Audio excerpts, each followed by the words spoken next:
সবাই একটু কমেন্ট করে জানিয়ে দাও যে আমার কথা ঠিকমতো শোনা যাচ্ছে কিনা। তো বলো সবাই কেমন আছো?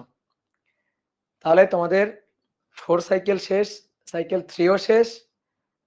এখন নতুন সাইকেল 5। তো আমরা সাইকেল 5 নিয়ে হাজির হয়ে গেলাম। তো সাইকেল 5 এ আমরা 4টা অধ্যায় পড়বো, তাই তো? সাইকেল 5 এ আমরা 4টা অধ্যায় পড়বো। তো 4টা অধ্যায়ের মধ্যে আমি তোমাদের পড়াবো পরমাণুর গঠন ও নিউক্লিয়ার পদার্থবিদ্যা, এবং তোমাদের অপর ভাই পড়াবে হচ্ছে আধুনিক পদার্থবিদ্যা।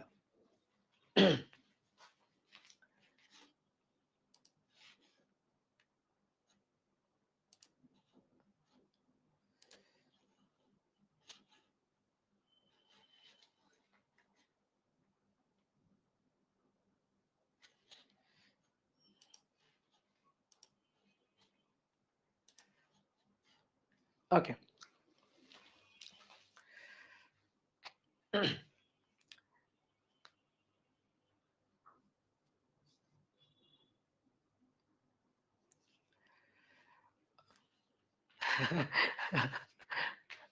Look like 16 years old. আচ্ছা, 16টাকে 26 করো, তারপর আরো কিছু যোগ করতে হবে, বুঝছো?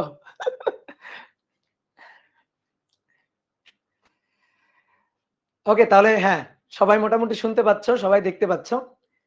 তাহলে চলো আমরা শুরু করি। আশা করি সবাই ভালো আছো, আমিও ভালো আছি। আমাদের আজকে থেকে সাইকেল 5 এর ক্লাস শুরু হলো। তো সাইকেল 5 এ আমরা এখন শুরু করতে যাচ্ছি নিউক্লিয়ার পদার্থবিদ্যা ও পরমাণু মডেল চ্যাপ্টারটা। এটা খুবই ছোট একটা চ্যাপ্টার এবং খুবই সহজ একটা চ্যাপ্টার। এই চ্যাপ্টারটার সাথে কেমিস্ট্রির অনেক মিল আছে। আমরা প্রথম দিকে কিছু জিনিস পড়বো যেগুলো অলরেডি তোমরা গুণগত রসায়ন কেমিস্ট্রিতে তোমরা পড়ে আসছো। তো এই কারণে তোমাদের বুঝতে কোনো প্রবলেম আশা করি হবে না, আরো খুব স্মুথ ভাবে তোমরা বুঝতে পারবা।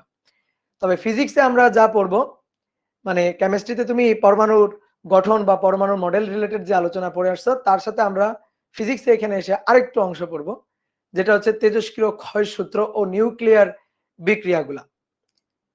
তো চলো আমরা শুরু করে দিই। ঠিক আছে, তো সবাইকে শুভেচ্ছা আজকের ক্লাসে। আজকের প্রথম ক্লাস পরমাণুর গঠন ও নিউক্লিয়ার পদার্থবিদ্যা।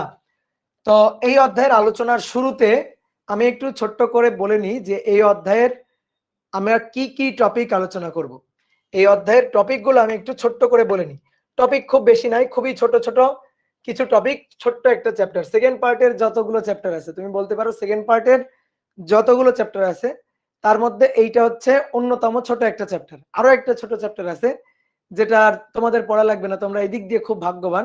সেটা হচ্ছে পঞ্চম অধ্যায়, দিক পরিবর্তী প্রবাহ তড়িৎচুম্বক আবেশ। তো তোমাদের 24 ব্যাচের যেহেতু শর্ট সিলেবাস, তো এই চ্যাপ্টারটা তোমাদের মেবি নেই। ঠিক আছে, তো তোমাদের যতগুলো চ্যাপ্টার আছে তার মধ্যে সেকেন্ড পার্টের সবচেয়ে সহজ চ্যাপ্টার হচ্ছে এইটা, সবচেয়ে সহজ ছোট চ্যাপ্টার। তো আমরা একটু লিখি এই অধ্যায়ে আমরা যা যা পড়ব। এই অধ্যায়ে যা যা পড়ব, তাহলে এই অধ্যায়ের সিলেবাস বা পড়ার টপিক সম্পর্কে আমাদের একটা বেশ ভালো আইডিয়া হবে, বুঝছো? তো অধ্যায়ের শুরুতে আমরা আলোচনা করব হচ্ছে পরমাণুর মডেল। আজকে আলোচনা শুরু হবে। প্রথম টপিক হচ্ছে পরমাণুর মডেল। পরমাণুর মডেল, বোর পরমাণু মডেল, রাদারফোর্ড পরমাণু মডেল, শ্রোডিঞ্জার পরমাণু মডেল, এই পরমাণু মডেলগুলো নিয়ে আমরা আলোচনা করব। দেন তারপর বোর পরমাণু মডেলের সাহায্যে, মূল টপিক এটা, খুবই গুরুত্বপূর্ণ টপিক এবং মূল টপিক এই অধ্যায়ের বলতে পারো। বোর পরমাণু মডেলের সাহায্যে, বোর পরমাণু মডেলের সাহায্যে নিউক্লিয়াসকে কেন্দ্র করে ঘূর্ণনরত ইলেকট্রনের কক্ষপথের এন-তম, মানে যে কোনো আর কি, এন-তম কক্ষপথের বেগ, ব্যাসার্ধ এবং শক্তি নির্ণয় সংক্রান্ত আলোচনা। এবং তারপরে আসে হচ্ছে পরমাণুর নিউক্লিয়াসের আকার নিউক্লিয়াসের আকার, ব্যাসার্ধ এগুলা নির্ণয়, ঘনত্ব নির্ণয়। আকার পাইলে ব্যাসার্ধ পাবো, ব্যাসার্ধ পাইলে আমরা আয়তন পাবো, তারপর আয়তন পাইলে আমরা সেখান থেকে ঘনত্ব নির্ণয় করতে পারবো। এবার 4 নম্বর টপিক, এটা হচ্ছে এক পার্ট। এই যে 3টা টপিক লিখলাম, এই 3টা টপিক হচ্ছে এই অধ্যায়ের একটা পার্টের, এবং বাকি যে পার্টটা সেই পার্টটা হচ্ছে তেজস্ক্রিয় ক্ষয় সূত্র। তেজস্ক্রিয় ক্ষয় সূত্র সৃজনশীল প্রশ্নের জন্য বা অ্যাডমিশন টেস্টের প্রশ্নের জন্য এই টপিক খুবই ইম্পর্টেন্ট। এবারও কিন্তু বুয়েটে এখান থেকে একটা কোশ্চেন আসছে, ঠিক আছে? এবারও বুয়েটে এখান থেকে একটা কোশ্চেন আসছে, আর বোর্ড পরীক্ষা তো আসবে, কলেজের পরীক্ষা তো কথাই নেই। তো খুবই ইম্পর্টেন্ট টপিক এবং খুবই সহজ। তুমি এ পর্যন্ত তোমরা যা পড়ছো, ফিজিক্সের সবচেয়ে সহজ টপিক হচ্ছে তেজস্ক্রিয় ক্ষয় সূত্র। এবার এরপরে আসো, এরপর আমরা পড়বো বন্ধন শক্তি, বাইন্ডিং এনার্জি ও ভর ত্রুটি এবং লাস্টের দিকে একটা টপিক আছে, সেটা হচ্ছে নিউক্লিয়ার বিক্রিয়া, ফিশন ফিউশন যে বিক্রিয়াগুলো আছে, এই বিক্রিয়াগুলো নিয়ে আমরা আলোচনা করব। তো এই হচ্ছে আমাদের এই অধ্যায়ের পড়ার টপিকগুলো, বুঝছো? তো আজকে আমরা এই পরমাণুর মডেল থেকে, এখান থেকে আলোচনাটা শুরু করব, পরমাণুর মডেল নিয়ে আলোচনাটা শুরু করব। তো চলো, পরমাণুর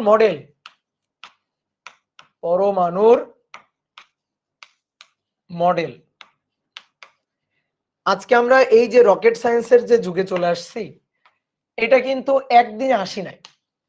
এর পিছনে যুগ ধরে বিজ্ঞানীদের অক্লান্ত পরিশ্রম, তাদের চিন্তা ভাবনা, তাদের এক্সপেরিমেন্ট, তাদের থিওরির যে বেস ডেভেলপমেন্ট, এগুলা কিন্তু অনেকাংশে দায়ী আর কি। তো এভাবে আর কি একটা প্রজন্ম থেকে আরেকটা প্রজন্ম বিজ্ঞান এত উন্নত পর্যায়ে এসে পৌঁছেছে। তো পরমাণুর মডেল নিয়ে আলোচনা আমরা কি করব? কোন পদার্থের ক্ষুদ্রতম কণিকা, পরমাণু আমরা কাকে বলি? পদার্থের ক্ষুদ্রতম কণিকাকে। তুমি আশেপাশে যা কিছু দেখো, তার যে ক্ষুদ্রতম কণিকা বিভিন্ন মৌলের বা যৌগের এই যে ক্ষুদ্রতম, একেবারে অ্যাটমিক লেভেলে গিয়ে যে আলোচনা, ক্ষুদ্রতম কণিকা, সেটা হচ্ছে পরমাণু।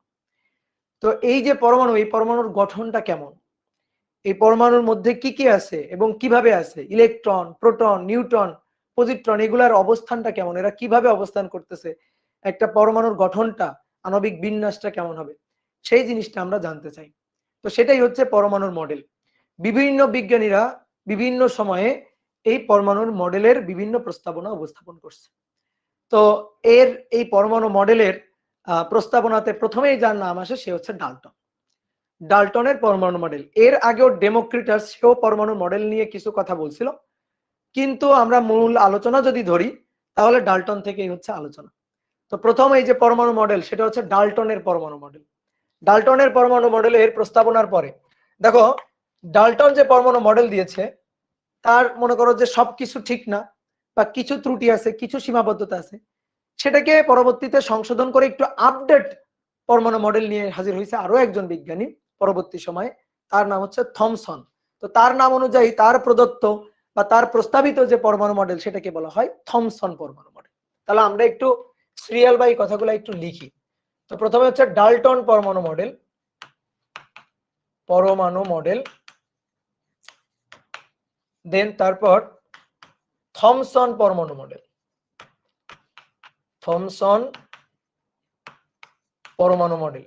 এই থমসন পরমাণু মডেল, এটাকে পুডিং মডেলও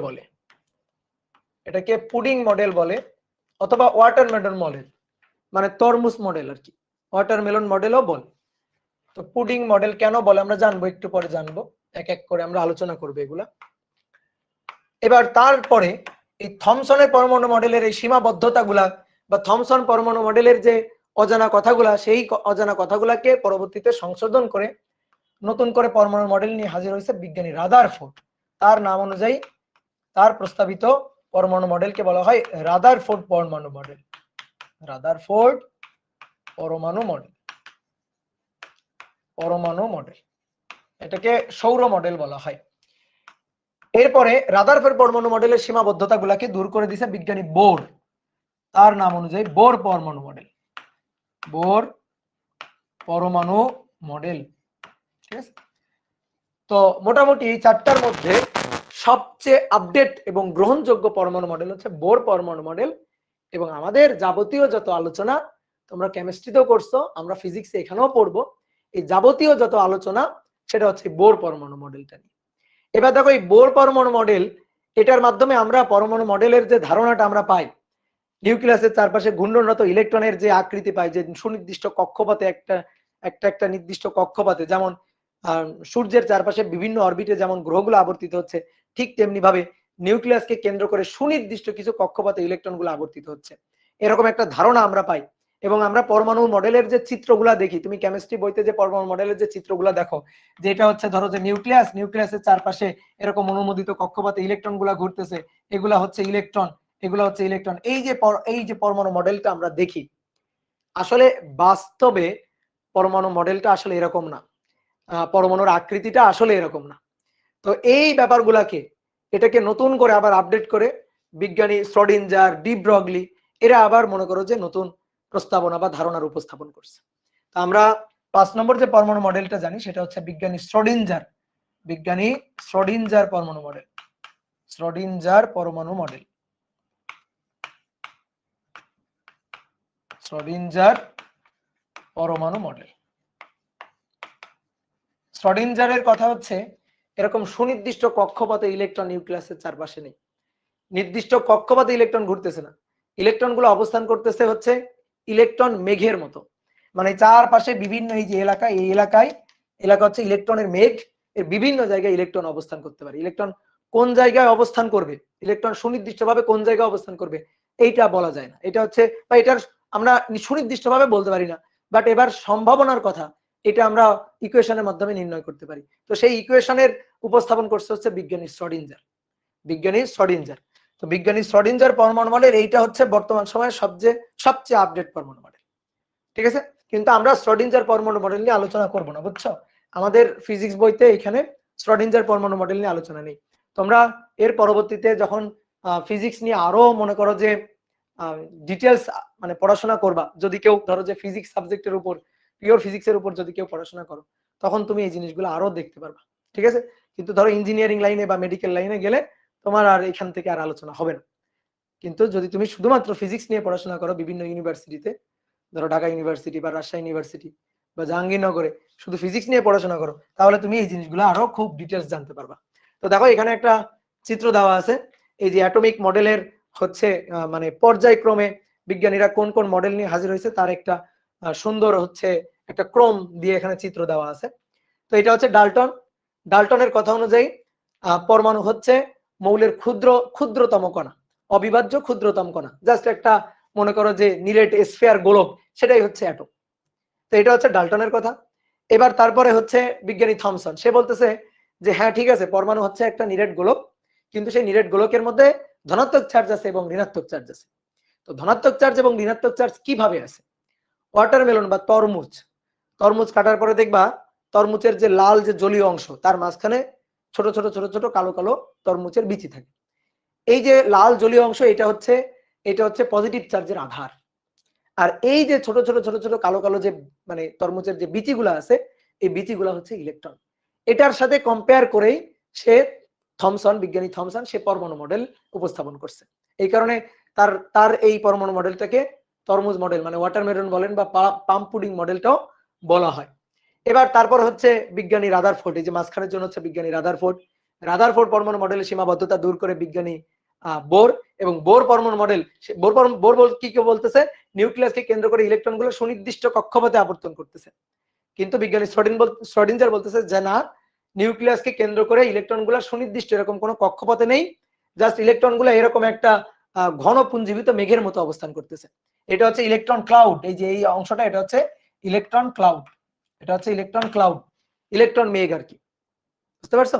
এইভাবে অবস্থান করতেছে। দেখো সুনির্দিষ্ট কোনো কক্ষপথ নেই, এই যে পজিটিভ চার্জ এটা হচ্ছে নিউক্লিয়াস, এর আশেপাশে ইলেকট্রন মেঘের মধ্যে অবস্থান করতেছে। এই যে আশেপাশে যে ইলেকট্রনের অবস্থান, অবস্থানের যে সম্ভাব্য এলাকাটা এটাকে বলা হচ্ছে ইলেকট্রন মেঘ। তো এই হচ্ছে কথা। তো চলো এবার আমরা একজন একজন করে একটু পরমাণু মডেলের কথাগুলো জানি। তো প্রথমে আসব বিজ্ঞানী ডাল্টন। তো ডাল্টন পরমাণু মডেলের এখানে যে কথাগুলা যেগুলো তোমরা ছোটবেলায় পড়ে আসছো, এখন এইগুলা তো মনে করো তোমরা জানো, ঠিক আছে, তারপরও যারা জানো না তাদের জন্য জাস্ট আমি একটু কোনো মতে বলে যাচ্ছি, ঠিক আছে। এগুলা তোমরা ছোটবেলা থেকে পড়ে আসছো, ক্লাস মেবি 9-10 থেকে তুমি পড়াশোনা করছো, বা অনেকে মনে করো যে ক্লাস 8 থেকে পড়াশোনা করছো এগুলা, ঠিক আছে। আমরা যখন পড়াশোনা করছি তখন তো ক্লাস 8 ডাল্টন পরমাণু মডেলটা পড়ছিলাম, ঠিক আছে, মুখস্থ করছিলাম, টানা মুখস্থ করছিলাম, মুখস্থ না করলে টিচার ধরে মারতো। কিন্তু এগুলো মুখস্থ করার কিছু না, খুবই বুঝে বুঝে জিনিসগুলা পড়তে হবে, চিত্রগুলা মাথায় রাখবা এবং কোন সময়ের কথা মাথায় রাখবা। এটা হচ্ছে সবচেয়ে সবচেয়ে প্রথমকার পরমাণু মডেল, সবচেয়ে মনে করো যে মানে প্রথম, সবচেয়ে প্রথম সেটা হচ্ছে 1808 সালে। তো 1808 সালে সে কি ধারণা করছিল যে পদার্থের, যে কোনো পদার্থের ক্ষুদ্রতম কণিকা, এই ক্ষুদ্রতম অবিভাজ্য যে কণিকা, অবিভাজ্য যাকে আর ভাগ করা যায় না, সেই অবিভাজ্য ক্ষুদ্রতম কণিকার নাম দিয়েছিল বিজ্ঞানী ডাল্টন হচ্ছে পরমাণু, যেটাকে মানে ইংরেজিতে বলা হয়েছে অ্যাটম। এবারে এই অ্যাটম হচ্ছে ধরো যে কোনো একটা নির্দিষ্ট মৌলের সবগুলো অ্যাটম একই রকম হবে, কিন্তু ভিন্ন ভিন্ন মৌলের অ্যাটম গুলা কিন্তু ভিন্ন ভিন্ন হবে এবং তাদের ধর্ম ভিন্ন ভিন্ন হবে। যদি একই মৌলের আমি অ্যাটম চিন্তা করি, ধরো একই মৌলের অনেকগুলো অ্যাটম, তারা দেখতে একই রকম হবে, তাদের ধর্ম একই রকম হবে, কিন্তু ভিন্ন ভিন্ন মৌলের অ্যাটম ভিন্ন ভিন্ন, ধরো অক্সিজেন হাইড্রোজেন ভিন্ন ভিন্ন মৌল, তাহলে তাদের অ্যাটমের আকৃতি হবে আলাদা আলাদা, তাদের ধর্ম হবে আলাদা আলাদা, ঠিক আছে। তো এই কথাটাই বলা হচ্ছে। আর কি কথা বলা হচ্ছে যে দেখো অ্যান এলিমেন্ট সেটা হচ্ছে আইডেন্টিক্যাল, ওই যে কথাটা আমি এখন বললাম, যে কথাটা এখন বুঝালাম আর কি। আর ডিফারেন্ট এলিমেন্ট ডিফারেন্ট প্রপার্টিস, ঠিক আছে। মানে এখানে ছোট করে দেখো ইংরেজিতে ছোট করে এই মূল কথাগুলা লেখা আছে, কি ক্লিয়ার? হ্যাঁ 1808 সালে, 1808 সালে, ঠিক আছে।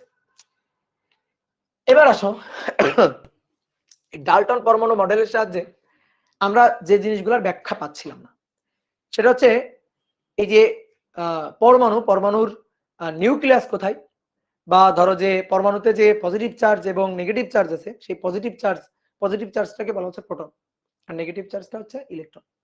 তো এই পজিটিভ চার্জ এবং নেগেটিভ চার্জের অবস্থানটা কোথায়, এই পরমাণুকে ভাঙলে আমরা আর কি কি পাই, সেটা কিন্তু ডাল্টন বলতে পারে না। ডাল্টন কিন্তু জানতোই না যে পরমাণুকে ভেঙে আমরা ইলেকট্রন, প্রোটন, নিউট্রন এগুলা পাই। তো পরবর্তীতে বিজ্ঞানী থমসন, যে থমসন আর কি, ঠিক আছে, যে থমসন, এটার পুরো নাম কি? পুরো নাম হচ্ছে জোসেফ জন থমসন। তো বিজ্ঞানী যে থমসন, সে হচ্ছে এক্সপেরিমেন্ট করে দেখলো যে পরমাণুর মধ্যে দুই ধরনের চার্জ বিদ্যমান, নেগেটিভ চার্জ আর পজিটিভ চার্জ। তো নেগেটিভ চার্জ এবং পজিটিভ চার্জ এরা কিভাবে অবস্থান করতেছে। একটা তরমুজের মধ্যে, একটা তরমুজকে কাটলা, ধরো তরমুজকে কাটার পরে দেখো এই যে ছোট ছোট ছোট ছোট এই যে কালো কালো যে বিচিগুলো আছে, এই বিচিগুলা হচ্ছে ইলেকট্রন, এবং এই যে জলীয়, যে লাল যে জলীয় অংশ, যে অংশটুকু খাওয়ার মতো অংশ আর কি, ওই অংশটুকু হচ্ছে পজিটিভ চার্জের আধার। তাহলে এরকম পজিটিভ চার্জের মানে পরমাণুতে পজিটিভ চার্জের আধারের মধ্যে নেগেটিভ চার্জ ছড়ানো আছে। এটাকে পুডিং মডেলও বলে, কিসমিস বা পুডিং মডেল। মনে করো পায়েসে কিসমিস দেওয়া হয়, তো পায়েসের মধ্যে বা সেমাইয়ের মধ্যে যখন কিসমিস দেওয়া হয়, তখন এই কিসমিস গুলা কি সুনির্দিষ্ট কোনো নিয়ম অনুযায়ী পাত্রে ছড়ানো থাকে না। তুমি মনে করো এক চামচ পায়েস যখন মুখে দিবা, দেখবা এক চামচে 2টা কিসমিসও পাইতে পারো, আবার কোনো চামচে কিসমিস নাও পাইতে পারো। মানে কিসমিস গুলো একটা কিসমিস থেকে আরেকটা কিসমিস কত দূরে থাকবে এরকম কোনো সুনির্দিষ্ট কিন্তু নিয়ম নেই, যেমন ইচ্ছা তেমন ভাবে আর কি ছড়াই ছিটাই থাকবে, পুরো পায়েসের মধ্যে ছড়াই ছিটাই থাকবে, যেমন পুরো তরমুজের মধ্যে বিচিগুলো এরকম ছড়ানো ছিটানো থাকবে, কোনো সুনির্দিষ্ট নিয়ম মেনে থাকবে না। তো ঠিক তেমনি পরমাণুর মধ্যে, পরমাণুর যে নিরেট স্ফিয়ারটা আছে, গোলকটা আছে, তার মধ্যে পুরোটাই হচ্ছে পজিটিভ চার্জের আধার, এবং তার মধ্যে নেগেটিভ চার্জগুলো ছড়ানো ছিটানো আছে সুনির্দিষ্ট কোনো নিয়ম মেনে না, একজন বলছে ভাইয়া এগুলা কি নোট করবো? কোনো দরকার নেই এগুলো নোট করার, জাস্ট আমার কথাগুলো শোনো, এই স্লাইড তো তোমাকে দিয়ে দিব, তুমি একবার স্লাইড পড়ে নিবা, আর এগুলো সব বইতে আছে, ঠিক আছে। নোট করার দরকার নেই, নোট করবা হচ্ছে ম্যাথমেটিক্যাল অংশ, যেখান থেকে আমি ডেরিভেশন শুরু করব, যেখান থেকে আমি লেখা শুরু করবো সেখান থেকে তুমি লেখা শুরু করবা, বুঝছো? আপাতত জাস্ট আমার কথাগুলো শোনো, জাস্ট একবার রিভাইজ, এই জিনিসগুলো আমরা পড়ছি আগে, জানি আগে, জিনিসগুলো একবার রিভাইজ দিচ্ছি। তো এই হচ্ছে থমসনের পরমাণু মডেলের প্রস্তাবনা। থমসন পরমাণু মডেলের কথা অনুযায়ী এই জিনিসগুলো আমরা জানতে পারি। তো এটাকে পাম পুডিং মডেলও বলা হয়, তারপর ওয়াটারমেলন মডেলও বলা হয়। এবার আসো তাহলে এখানে দেখো কিছু কথা লেখা আছে যে থমসন সে হচ্ছে অ্যাটম কনসিস্ট হচ্ছে পজিটিভ চার্জ এবং নেগেটিভ চার্জ দিয়ে, সেই জিনিসটা বলছে। তো ইলেকট্রিক্যালি এটা নিউট্রাল। এই যে থমসন পরমাণু মডেলের কথা অনুযায়ী পরমাণু হচ্ছে ইলেকট্রিক্যালি নিউট্রাল। কেন? যতটুকু পজিটিভ চার্জ আছে ঠিক তার সমান সমান নেগেটিভ চার্জ আছে, মানে পজিটিভ চার্জ সমান সমান, একটু কালো কালি দিয়ে লিখি, পজিটিভ চার্জ সমান সমান নেগেটিভ চার্জ, মোট নেগেটিভ চার্জ, পজিটিভ চার্জ আর নেগেটিভ চার্জ এরা পরস্পর সমান সমান। ও এটা দেখাই যাচ্ছে না। পজিটিভ চার্জ সমান সমান নেগেটিভ চার্জ, তাহলে হোল অ্যাটম ইজ নিউট্রাল, একেবারেই নিউট্রাল। ঠিক আছে, এবার আসো, এই যে থমসন পরমাণু মডেল এটা খুব ব্যাকডেটেড হয়ে গেছে। এটার আপডেট ভার্সন হচ্ছে রাদারফোর্ড পরমাণু মডেল। রাদারফোর্ড কি করছে শোনো, রাদারফোর্ডের নির্দেশে দুইজন বিজ্ঞানী কাজটা করছে। ঠিক আছে, যেমন আমরা মনে করো যখন আর কি রুয়েটে যখন লাস্ট সেমিস্টারে থিসিস করি, তখন থিসিসের কাজ করি আমরা, কিন্তু আমাদের মনে করো যে অ্যাডভাইজার থাকে, একজন টিচার থিসিস অ্যাডভাইজার বা সুপারভাইজার থাকে। তো সেই স্যারের নির্দেশে সেই স্যার আমাদের বলে এই করতে হবে, আমরা কাজগুলো করে নিয়ে আসি। তো ঠিক তেমনি ভাবে আর কি, যে রাদারফোর্ডের নির্দেশে দুইজন বিজ্ঞানী, একজন হচ্ছে গাইগার আর একজন মেবি হচ্ছে মার্সডেন বা এরকম কিছু একটা। ঠিক আছে, একটু বইতে দেখে নিও। তো এই দুইজন বিজ্ঞানী তারা হচ্ছে স্বর্ণপাত তড়িৎ বীক্ষণ একটা পরীক্ষা করে, আলফা কণার বিক্ষেপণ একটা পরীক্ষা করে। তো কি পরীক্ষা দেখো একটু আমি এখানে ছোট্ট করে বলি। একটা জিঙ্ক সালফাইডের পর্দা, এই যে বৃত্তাকার একটা সার্কুলার জিঙ্ক সালফাইডের পর্দা নেওয়া হয়। এই যে এটা হচ্ছে জিঙ্ক সালফাইড কেন? কারণ জিঙ্ক সালফাইড হচ্ছে অপটিক্যালি মনে করো যে সেনসিটিভ। ঠিক আছে, যদি জিঙ্ক সালফাইডের পর্দায় মনে করো যে আলফা কণা গিয়ে প্রতিক্ষিপ্ত হয়, তাহলে কিন্তু আলোর বিক্ষেপণ দেয়, আলোর প্রতিপ্রভা সৃষ্টি করে। ঠিক আছে, আলোর প্রতিপ্রভা সৃষ্টি করে, এটা হচ্ছে অপটিক্যালি সেনসিটিভ। এই কারণে আমরা জিঙ্ক সালফাইড নিই। একটা স্বর্ণের পাত খুবই পাতলা পুরুত্বের, মেবি এটার পুরুত্ব হচ্ছে 6 × 10⁻⁷ মিটার, এর কাছাকাছি পুরুত্ব নেওয়া হয়েছিল। 6 × 10⁻⁷ মিটার, এই পুরুত্বের একটা খুবই নগণ্য পুরুত্বের একটা সোনার পাত নেওয়া হইল। এবার নিয়ে এইখান থেকে আলফা কণা ছুড়ে দেওয়া হলো। ঠিক আছে, কোনো মনে করো যে তেজস্ক্রিয় ধাতু এখানে আছে, সেই তেজস্ক্রিয় ধাতু থেকে যে আলফা কণার বিচ্ছুরণ হয়, তো সেরকম আলফা কণা ছুড়ে দেওয়া হলো। এটাকে বলা হয় হচ্ছে মানে এইটা হচ্ছে একটা, যেমন আমরা বলি না ইলেকট্রন গান মানে ইলেকট্রন গুলি করে, ইলেকট্রন ছুড়ে দেয়। তো এটা ইলেকট্রন গান না, এটা হচ্ছে আলফা পার্টিকেলের গান। ঠিক আছে, এখান থেকে আলফা পার্টিকেল ছুড়ে দেয়। তো এখান থেকে অনেকগুলো এরকম এই যে আলফা পার্টিকেল ছুড়ে দিল, দেখো এই যে এইগুলো হচ্ছে সব আলফা পার্টিকেল ছুড়ে দিল। তো এরকম আলফা পার্টিকেল ছুড়ে দেওয়ার পরে কি ঘটনা ঘটলো, আলফা পার্টিকেল 0.0004 সেন্টিমিটার, এইটা কিন্তু ফিজিক্সের বইতে এটা লেখা আছে। ঠিক আছে, রাদারফোর্ডের দুইজন সহকর্মী গাইগার ও মার্সডেন পরীক্ষাটি করেছিলেন, তাহলে আমি ঠিকই বলছি। হ্যাঁ, এই ফিজিক্সের 6 × 10⁻⁷ মিটার লেখা আছে মেবি ইসাক স্যারের বইতে, বুঝছো? তো ফিজিক্সের কোশ্চেন আসলে ফিজিক্সের এই যে ইনফরমেশন গুলা এক এক বইতে এক এক রকম দেওয়া থাকে। এটা মানে তোমাদের জন্য কি বলবো, এটা মনে করো যে আমারও খুব বিরক্ত লাগে। এই যে একজন বলছো কেমিস্ট্রিতে আমরা পড়ছি 0.004 সেন্টিমিটার, তো এই দুই জায়গায় দুই রকম, বলো তো মেজাজটা গরম লাগে না? তো যাই হোক, তোমরা যাদের মেডিকেল টার্গেট, শোনো, ইঞ্জিনিয়ারিং বা ইউনিভার্সিটিতে এই ইনফরমেশনের এমসিকিউ আসবে না। প্রথম কথা হচ্ছে এইটা, এই টাইপের ইনফরমেশনের এমসিকিউ আসবে না। তো ইঞ্জিনিয়ারিং এবং যাদের ভার্সিটি টার্গেট তাদের ভয় পাওয়ার কিছু নাই, কিন্তু যাদের মেডিকেল টার্গেট তারা ইসাক স্যারের বইটা ফলো করবা। ইসাক স্যারের বইতে যদি 2+2 4 মানে 5ও লেখা থাকে, ওইটাই দেওয়ার ট্রাই করবা। কারণ ইসাক স্যারের বইটা মানে মেডিকেলে এমন ভাবে অন্ধের মতো ফলো করে, I don't know why, but এমন ভাবে অন্ধের মতো ফলো করে। তো ওই কারণে ইসাক স্যারের বইটাই তোমরা মেডিকেল টার্গেট যারা, মেডিকেল স্টুডেন্ট যারা, তারা ওই জিনিসটাই ফলো করবে, বুঝছো? তো যাই হোক, আমি ইসাক স্যারের বইটাই মনে হয় লিখছি, আমার যতদূর জানা এইটাই হচ্ছে 6 × 10⁻⁷ মিটার। তো যাই হোক, আলফা পার্টিকেল যদি ছুড়ে দেওয়া হয় তাহলে কি হবে, এই যে স্বর্ণের যে পাতটা, এই পাতটা ভেদ করে আলফা পার্টিকেল গিয়ে জিঙ্ক সালফাইডের যে পর্দাটা রাখা আছে সেই পর্দায় গিয়ে প্রতিপ্রভা সৃষ্টি করবে, বুঝছো? তো অনেকে মনে করতে পারে ভাই আলফা পার্টিকেল স্বর্ণের পাত ভেদ করে চলে যাবে। হ্যাঁ, ভেদ করে চলে যাবে, কারণ আলফা পার্টিকেলের ভেদন ক্ষমতা অনেক বেশি, সেই স্বর্ণের পাত ভেদ করে চলে যাইতে পারে। ঠিক আছে, আমরা এই যে বিভিন্ন ধরো যে মেডিকেলে এক্স-রের কাজে যে ব্যবহার করি না তেজস্ক্রিয় রেগুলা ব্যবহার করি না, কেন? কারণ এদের উচ্চ ভেদন ক্ষমতা সম্পন্ন, চামড়া ভেদ করতে পারে, হাড় ভেদ করতে পারে। ঠিক আছে, বা ধরো যে স্বর্ণের পাত, ধাতুর পাত ভেদ করতে পারে। এই কারণে হচ্ছে যে এয়ারপোর্টে বা ধরো যে চোরাচালান প্রতিরোধে যখন আর কে স্ক্যান করা হয়, ঠিক আছে, বা মনে করো যে কোনো অবৈধ কোনো সরঞ্জাম আছে কিনা, বা সাপোজ কোনো বিস্ফোরক আছে কিনা, এগুলো স্ক্যান করে যে ধরা হয়, এইগুলোর কাজে এই উচ্চ ভেদন ক্ষমতা সম্পন্ন রেগুলা কিন্তু ব্যবহার করা হয়। তো এরকম উচ্চ ভেদন ক্ষমতা সম্পন্ন আলফা পার্টিকেল ছুড়ে দেওয়া হয়েছে। আলফা পার্টিকেল ছুড়ে দেওয়া হলে দেখা যায় যতগুলো আলফা পার্টিকেল ছুড়ে দেওয়া হলো, এখান থেকে মনে করো অনেকগুলো, ধরো 1 লক্ষ আলফা পার্টিকেল ছুড়ে দেওয়া হলো, বেশিরভাগ আলফা পার্টিকেল একেবারে সোজা, একেবারে সোজা, দেখো বেশিরভাগ, এটা হচ্ছে বেশিরভাগ আলফা পার্টিকেল একেবারে সোজা চলে যায়, সোজা গিয়ে এই জিঙ্ক সালফাইডের পর্দার উপর গিয়ে পড়ে। আর এখানে যখন পড়বে তখন এরকম জ্বলে উঠবে, মানে অপটিক্যালি সেন্সিটিভ, তো যখনই আলফা পার্টিকেল গিয়ে এই জিঙ্ক সালফাইডের পর্দায় পড়বে তখন জ্বলে উঠবে, আমি বুঝতে পারবো যে ওখানে গিয়ে একটা আলফা পার্টিকেল গিয়ে হিট করছে, আঘাত করছে। কি কথা হচ্ছে ক্লিয়ার? আর কিছু সংখ্যক, ঠিক আছে, খুবই কম কিছু সংখ্যক, বেশিরভাগই কিন্তু সোজা চলে যাবে। ভালো করে বুঝিও কথাগুলা, পয়েন্টগুলো ভালো করে বুঝিও, বেশিরভাগ সোজা চলে যাবে। কিছু সংখ্যক, ঠিক আছে, কিছু সংখ্যক, কিছু সংখ্যক দেখা যাবে সামান্য বেঁকে যাবে। যেমন এইটা দেখো সামান্য বেঁকে গেছে, এটা এই যে এটা সামান্য বেঁকে গেছে, তারপরে এটাও কিন্তু বেঁকে গেছে একটু, এটাও কিন্তু একটু বেঁকে গেছে।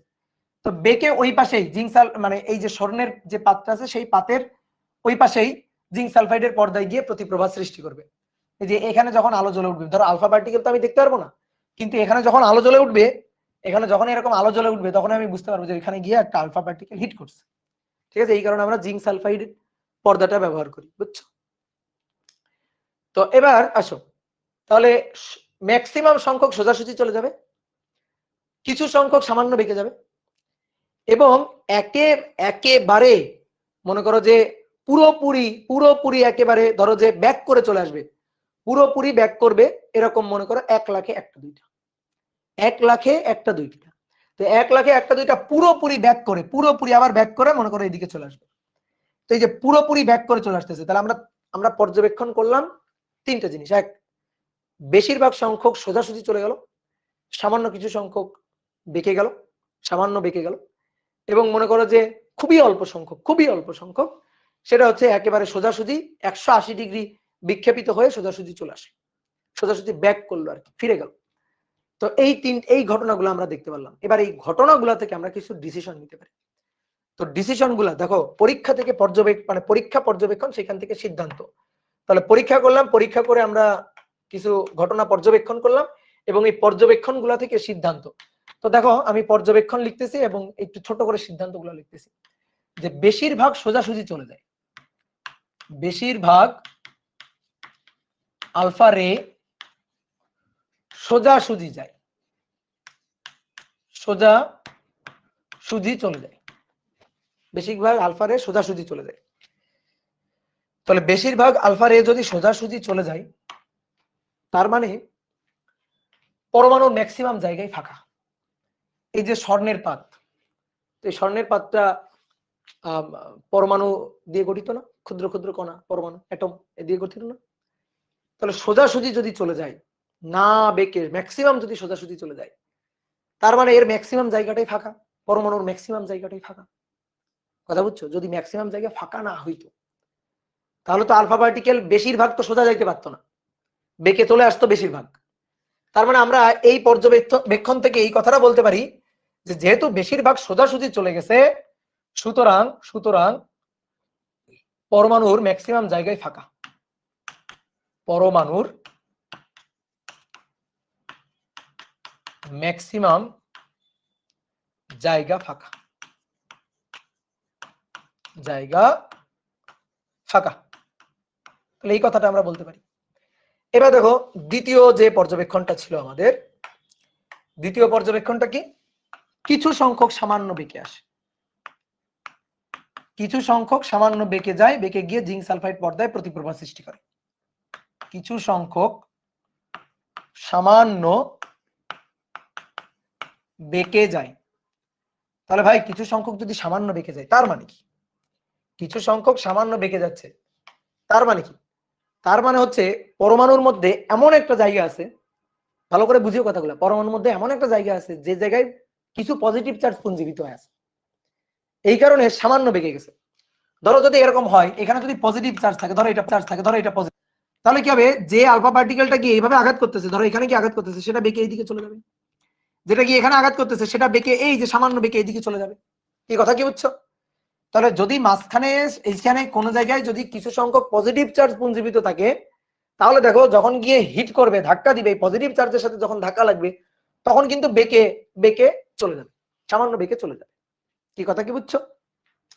তাহলে কিছু কিছু সংখ্যক যেহেতু সামান্য বেঁকে চলে যায়, তার মানে এই কথার উপর ভিত্তি করে আমরা বলতে পারি যে পরমাণুর মধ্যে কোনো একটা জায়গায় পজিটিভ চার্জ পুঞ্জীভূত হয়ে আছে। পজিটিভ চার্জ মানে তো প্রোটন, তাহলে প্রোটন পুঞ্জীভূত হয়ে আছে। এই যে জায়গাটাতে পজিটিভ চার্জ বা প্রোটন পুঞ্জীভূত হয়ে আছে, এটাই হচ্ছে নিউক্লিয়াস। তাহলে যেহেতু কিছু সংখ্যক সামান্য বেঁকে যাচ্ছে, তার মানে পজিটিভ চার্জ পুঞ্জীভূত হয়ে আছে, যে জায়গাটার নাম হচ্ছে নিউক্লিয়াস। তাহলে আমরা এখান থেকে নিউক্লিয়াসের ধারণাটা পাচ্ছি, নিউক্লিয়াস বা পজিটিভ চার্জ। পজিটিভ চার্জ আর অনেকে বলতে পারো ভাই ইলেকট্রনও তো আছে। এই যে ধরো যে এটা হচ্ছে নিউক্লিয়াস, নিউক্লিয়াসের চারপাশে তো ইলেকট্রন আছে। হ্যাঁ, এবার শোনো, ইলেকট্রনের সাথে কি আলফা পার্টিকেলের ধাক্কা লাগতেছে না লাগতেছে? ভালো করে বুঝিও। ইলেকট্রনের সাথে যদি আলফা পার্টিকেলের ধাক্কা লাগে, তাহলে কিছু হবে না, বাঁকবে না, সোজাই চলে যাবে। কিন্তু নিউক্লিয়াসের সাথে যখন ধাক্কা লাগতেছে তখন বেঁকে এদিকে সরে যাচ্ছে। নিউক্লিয়াসের সাথে ধাক্কা লাগতেছে তখন বেঁকে এদিকে চলে যাচ্ছে। কিন্তু যখন ইলেকট্রনের সাথে ধাক্কা লাগতেছে বা ফাঁকা জায়গার মধ্য দিয়ে যাচ্ছে, তখন সোজা চলে যাচ্ছে। এখন কথা হচ্ছে কেন? কারণ ইলেকট্রনের তুলনায় আলফা পার্টিকেল প্রায় ধরো 7000 গুণ ভারী। তাহলে দেখো একটা হালকা জিনিস তার চেয়ে 7000 গুণ ভারী একটা জিনিস, তো সেইটা যখন ওই হালকা জিনিসটাকে ধাক্কা দিবে, ইলেকট্রন হালকা, তার তুলনায় আলফা পার্টিকেল ইলেকট্রনের ম্যাস অনেক কম, ভর অনেক কম, আর আলফা পার্টিকেল ভর অনেক বেশি। তো সেইটা গিয়ে যখন ইলেকট্রনকে ধাক্কা দিবে, তাহলে ধাক্কা দিয়ে তো মনে করো সোজাই চলে যাবে। খুবই সহজ কথা, ধরো একটা ছোট একটা বাইসাইকেল, আর তার সাথে মনে করো যে একটা বিশাল ভারী একটা ট্রাক এসে ধাক্কা দিল। তো ধাক্কা দিয়ে কি মনে করো যে সাইকেলকে রাখবে, তো ওটাকে ঠেলে নিয়ে সোজা চলে যাবে। কি ক্লিয়ার? কিন্তু মনে করো দুইটা ট্রাক, এইটা যদি সংঘর্ষ হয়, তাহলে দুইটা ট্রাকের সংঘর্ষে মনে করো একটা ট্রাক স্থির দাঁড়ানো, আর একটা ট্রাক এসে ধাক্কা দিল, তাহলে যে ধাক্কা দিচ্ছে সেই কিন্তু বেঁকে টেকে যাবে। কি ক্লিয়ার? তাহলে মনে করো নিজের চেয়ে হালকা জিনিসের সাথে যখন ধাক্কা লাগবে, তখন গতির দিক তেমন চেঞ্জ হবে না, তুমি সোজাসুজি চলে যেতে পারবা খুবই হালকা জিনিসের সাথে যদি ধাক্কা লাগে। কিন্তু নিজের চেয়ে যদি ভারী জিনিসের সাথে ধাক্কা লাগে, তখন তুমিই বেঁকে যাবা। ঠিক আছে, তুমি দৌড় দিছো কিন্তু তোমার সামনে একটা নিজের চেয়ে একটা ভারী কিছু, তাহলে ধাক্কা লাগলে তুমিই তো বেঁকে অন্যদিকে চলে যাবা।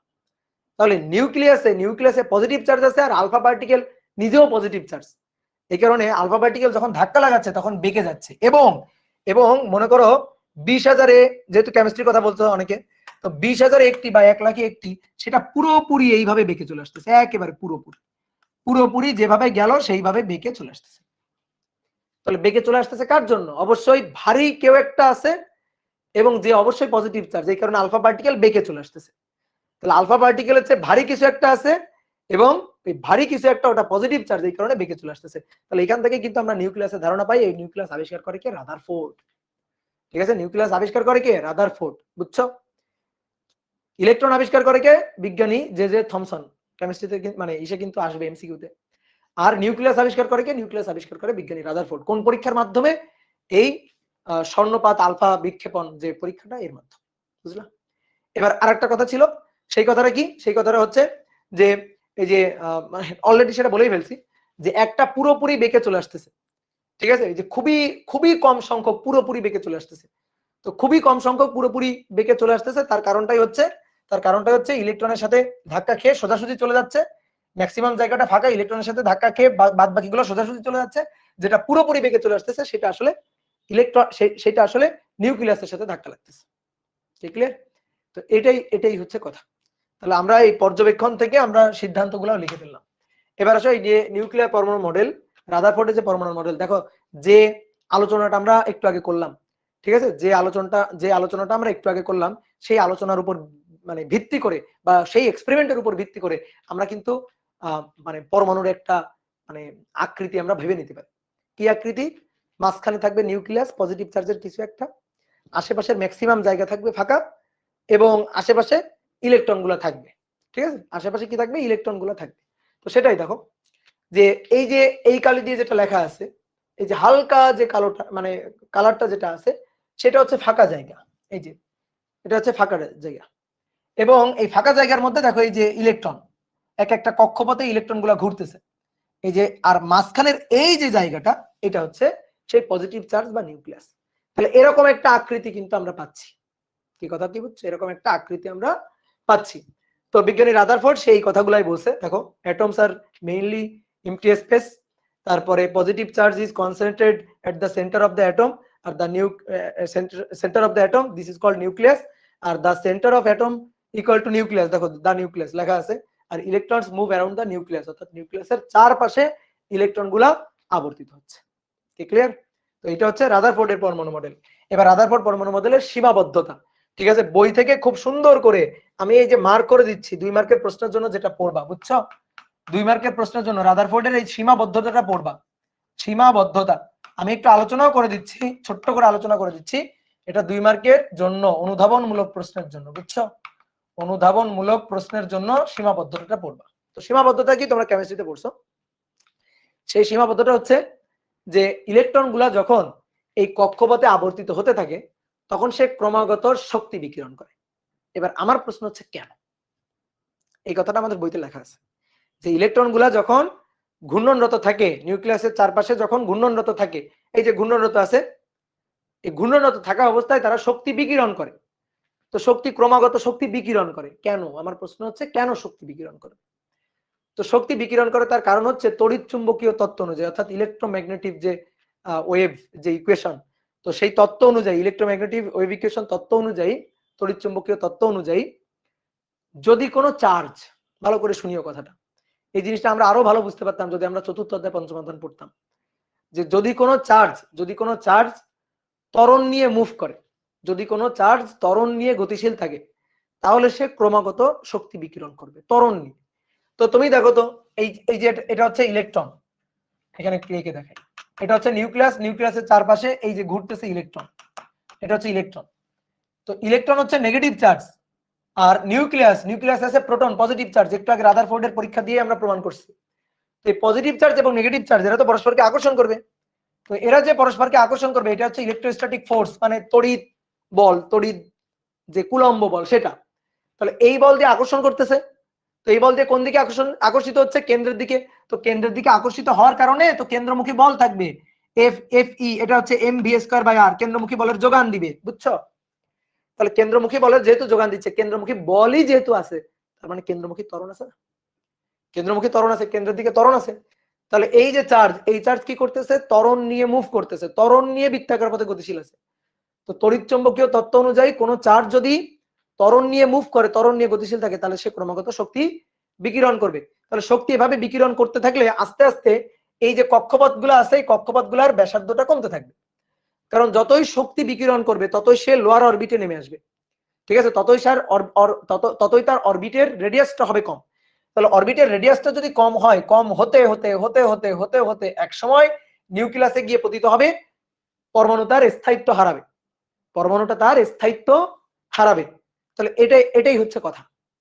তো এই কারণে দেখো এই পরমাণু মডেল আর টিকলো না। এটা হচ্ছে এর মূল সীমাবদ্ধতা। আরো কিছু সীমাবদ্ধতা আছে। হ্যাঁ, ম্যাক্সওয়েলের তড়িৎচুম্বকীয় তত্ত্ব, হ্যাঁ, এই যে ম্যাক্সওয়েলের তড়িৎচুম্বকীয় তত্ত্ব অনুযায়ী কোনো চার্জ যদি মুভ করে ত্বরণ নিয়ে মুভ করে, তাহলে ক্রমাগত শক্তি বিকিরণ করবে। তো ক্রমাগত শক্তি বিকিরণ করলে তো আস্তে আস্তে তার অরবিটের রেডিয়াসটা কমতে থাকবে, রেডিয়াসটা কমতে কমতে একসময় সে নিউক্লিয়াসে পতিত হবে এবং পরমাণু তার অস্তিত্বটা হারাবে। তো এই কারণে রাদারফোর্ডের এই পরমাণু মডেল এইটা আর টিকলো না। এরপরে এই সীমাবদ্ধতাকে দূর করে নতুন করে পরমাণু মডেল নিয়ে হাজির হইলো হচ্ছে বোর। এখানে তোমাদের একটা কথা বলে রাখি, আমাদের বইয়ে সৌর মডেল বলা আছে রাদারফোর্ডের পরমাণু মডেলটাকে। রাদারফোর্ড সৌর মডেলের সাথে তুলনা করে সে পরমাণু মডেলের উপস্থাপন করছে। কিন্তু আমি একটু অনলাইনে ঘাটাঘাটি করে দেখলাম, সব জায়গায় বোর পরমাণু মডেলটাকে প্ল্যানেটারি মডেলটাই বলছে, ঠিক আছে? বোর পরমাণু মডেল এটাকেই সৌর মডেল বলছে সব জায়গায়। তো তোমাদের যেহেতু বইয়ে হচ্ছে রাদারফোর্ডের পরমাণু মডেলকে সৌর পরমাণু মডেল লেখা, তো তোমরা ওটাই লিখবা, সৌর মডেলটা হচ্ছে রাদারফোর্ডের, ওইটাই তোমরা লিখবা। ক্লিয়ার? তো এবার আসো বোর পরমাণু মডেল, এটা নিয়েই হচ্ছে আমাদের আলোচনা। তো বোর কি বলতেছে? বোর এবার অনেক কথা বলতেছে। বোর বলতেছে হ্যাঁ ঠিক আছে, পরমাণুর কেন্দ্রে হচ্ছে নিউক্লিয়াস, নিউক্লিয়াসে হচ্ছে প্রোটন এবং নিউট্রন। যে প্রোটন হচ্ছে পজিটিভ চার্জ, নিউট্রন হচ্ছে নেগেটিভ, সরি নিস্তড়িত, কোনো চার্জ নেই। তাহলে এরাই অবস্থান করতেছে নিউক্লিয়াসে। এবং তাদেরকে ঘিরে ইলেকট্রনগুলো সুনির্দিষ্ট স্থায়ী কক্ষপথে আবর্তনরত আছে। যেমন তেমন কক্ষপথ হবে না, অনুমোদিত স্থায়ী সুনির্দিষ্ট কক্ষপথ। মানে তুমি ইচ্ছা মতো একটা কক্ষপথ আঁকতে পারবে না, কক্ষপথের একটা নির্দিষ্ট ব্যাসার্ধ আছে। ভালো করে শুনিও, এটাই মূল কথা। কক্ষপথের একটা নির্দিষ্ট ব্যাসার্ধ আছে, নির্দিষ্ট বেগ আছে, নির্দিষ্ট শক্তি আছে। কি ক্লিয়ার? হ্যাঁ, সারা জীবন পড়লাম রাদারফোর্ডেরটাই হচ্ছে সৌর মডেল, এটা আমিও পড়ছি তাই। কিন্তু অনলাইন সার্চ করে দেখো, তুমি অনলাইনে সার্চ করে দেখো প্ল্যানেটারি মডেল বলা হয়েছে হচ্ছে এই যে, দেখো আমি অনেক জায়গায় দেখলাম প্ল্যানেটারি মডেল বলা হচ্ছে বোর পরমাণু মডেলটাকে। ঠিক আছে, আমাদের টিচাররা মেবি হচ্ছে ধরো ইংলিশ বই থেকে যখন আর কি অনুবাদ করে লিখছে তখন হয়তো একটু ভুল করে ফেলছে এবং ওই ভুল সারা জীবন টেনে নিয়ে আসছে, হইতে পারে এটা। তারপরে তোমরা একটু রিসার্চ করে নিও এটা ব্যাপারে, বুঝছো? তো দেখো এবার যেটা বলতেছিলাম যে সুনির্দিষ্ট কক্ষপথে ইলেকট্রনগুলো ঘূর্ণনরত। এই কক্ষপথে ইলেকট্রনগুলো ঘূর্ণনরত থাকলে হ্যাঁ ক্রমাগত শক্তি শোষণ বা বিকিরণ করে। তো রাদারফোর্ড এই ক্রমাগত শক্তি শোষণ বা বিকিরণ করে কি ঘটনা ঘটে এটা কিন্তু সে ব্যাখ্যা করতে পারে না, এই জিনিসটার তার সীমাবদ্ধতা ছিল। কিন্তু বোর ব্যাখ্যা করছে যে হ্যাঁ, যদি ক্রমাগত শক্তি শোষণ বা বিকিরণ করে তাহলে শক্তি শোষণ করে লাফ দিয়ে উপরের স্তরে চলে যাবে, শক্তি গেইন করে লাফ দিয়ে উপরের স্তরে চলে যাবে, অর্থাৎ কক্ষপথের ব্যাসার্ধ বেড়ে যাবে। আবার লাভ যখন শক্তি সে বিকিরণ করবে, শক্তি সে লস করবে, তখন লাভ দিয়ে নিচের স্তরে চলে আসবে, অর্থাৎ লোয়ার অরবিটে চলে আসবে। তো এই ব্যাপারটাই আমাদের ব্যাখ্যা করছে। কি ক্লিয়ার? এই ব্যাপারটা সুন্দর করে আমাদের ব্যাখ্যা করছে কে? বিজ্ঞানী বোর। তো বোর পরমাণু মডেলের যে কথাবার্তাগুলা দেখো এখানে একটু ইংরেজিতে ছোট ছোট করে মূল কথাগুলা লেখা আছে।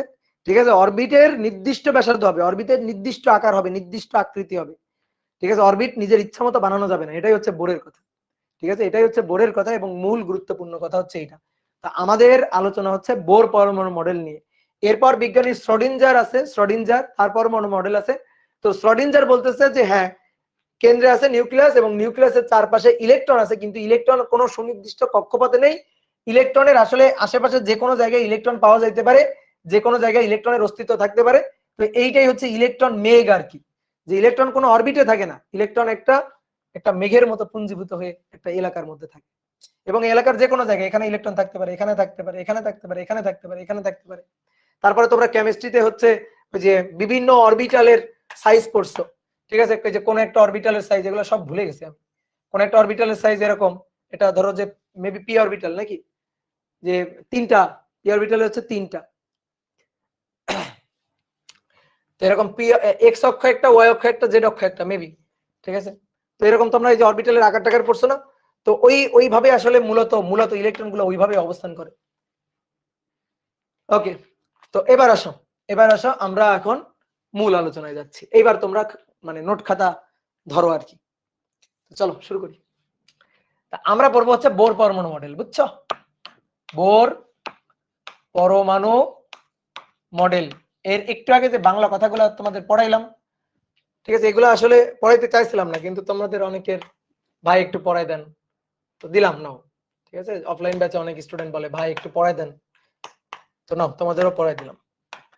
বোর পরমাণু মডেল, এইটা নিয়ে আমাদের আলোচনা। বোর পরমাণু মডেলের তিনটা স্বীকার্য। তাহলে এক নম্বর হচ্ছে স্থায়ী কক্ষপথ স্বীকার্য। স্থায়ী কক্ষপথ স্বীকার্য। বোর পরমাণু মডেল স্থায়ী কক্ষপথ স্বীকার্য। এমডি মুরসালিন রাফি বলছে পিএক্স পিওয়াই পিজেড, হ্যাঁ পি অরবিটাল, তাহলে তো তিনটা, ঠিকই তো বলছি, দেখছো মনে আছে। আর এস অরবিটাল হচ্ছে এরকম একটা গোল্লা না, এস অরবিটাল হচ্ছে এরকম একটা গোল্লা, দেখছো মনে আছে। কেমিস্ট্রি তো সহজ, মনে থাকে। তাহলে স্থায়ী কক্ষপথ স্বীকার্য, এটা হচ্ছে প্রথম স্বীকার্য। তাহলে কি বলছে একটু ছোট্ট করে লিখি তো, বাংলা কথা একটু ছোট্ট করে লিখি, যে নিউক্লিয়াসের চারপাশে ইলেকট্রনগুলো নিউক্লিয়াসের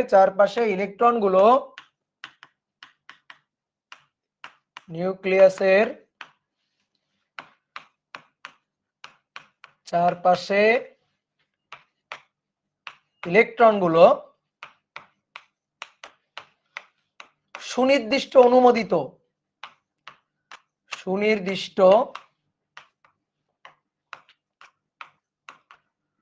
অনুমোদিত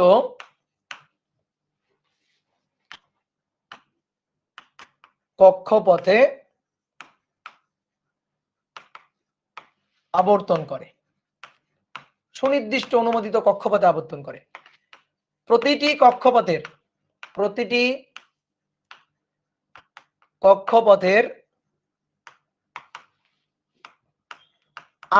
আকার মানে আসলে ব্যাসার্ধ, আকার এবং ওই কক্ষপথগুলোতে আবর্তনরত ওই কক্ষপথগুলোতে আবর্তনরত ইলেকট্রনের বেগ এবং শক্তি নির্দিষ্ট,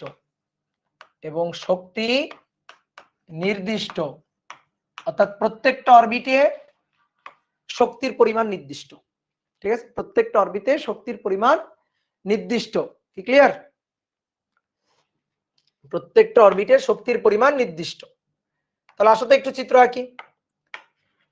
এটা হচ্ছে নিউক্লিয়াস, এটা নিউক্লিয়াসের চারপাশে ইলেকট্রনগুলো সুনির্দিষ্ট বৃত্তাকার কক্ষপথে ঘূর্ণায়মান। এই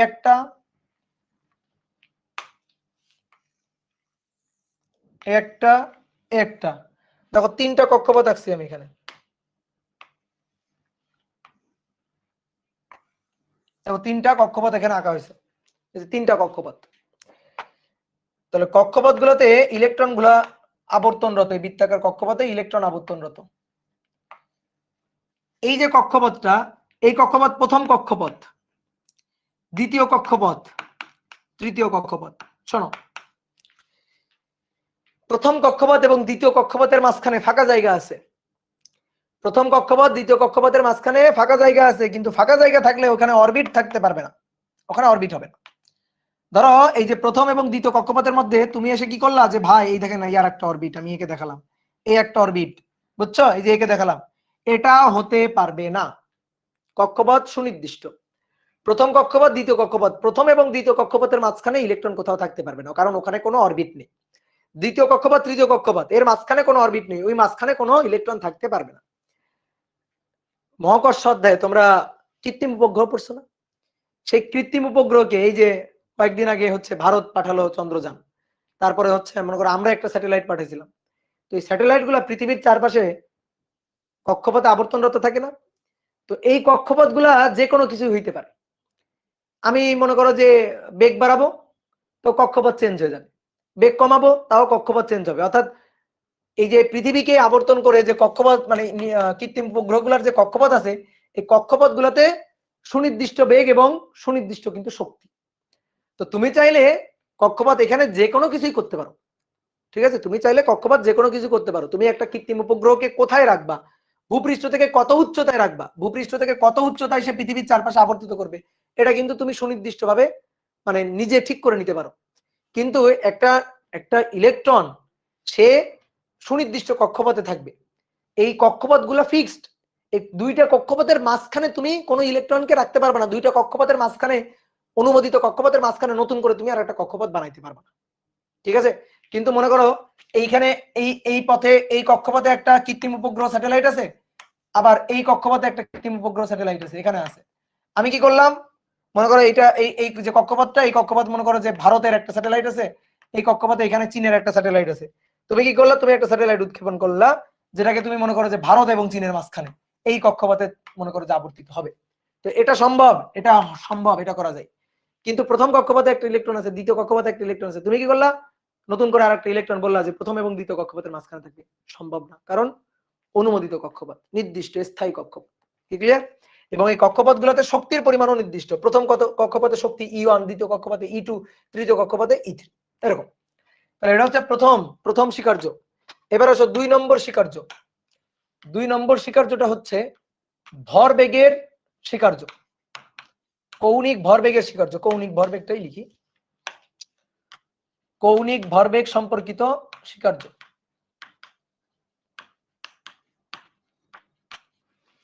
কৌণিক ভরবেগ সম্পর্কিত স্বীকার্য। এই যে ইলেকট্রন গুলো যে বৃত্তাকার কক্ষপথ গুলোতে, অনুমোদিত যে স্থায়ী কক্ষপথ গুলোতে আছে, কক্ষপথ গুলোতে যে আবর্তিত হচ্ছে, এই কক্ষপথ গুলোতে ঘূর্ণনরত অবস্থায় যে ইলেকট্রনের যে কৌণিক ভরবেগ, আচ্ছা কোন বস্তু বৃত্তাকার হতে ঘুরলে কৌণিক ভরবেগ থাকবে না? কৌণিক ভরবেগের সূত্র কি বলো? L equal to mvr, L equal to I omega. মূল সূত্র হচ্ছে I ওমেগা। তো I equal to mr square, I equal to L equal to I omega, আর I equal to mr square.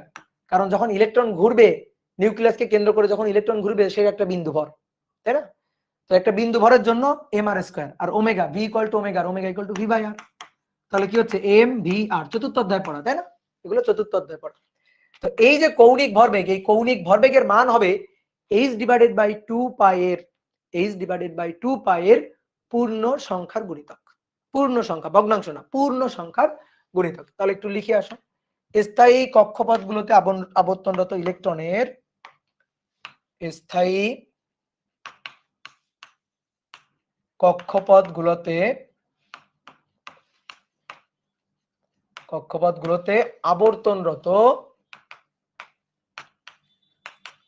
আবর্তনরত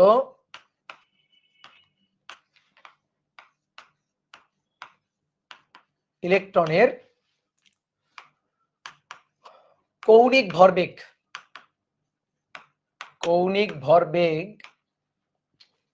h divided by 2 পাই এর, h divided by 2 পাই এর পূর্ণ সংখ্যার সরল গুণিতক।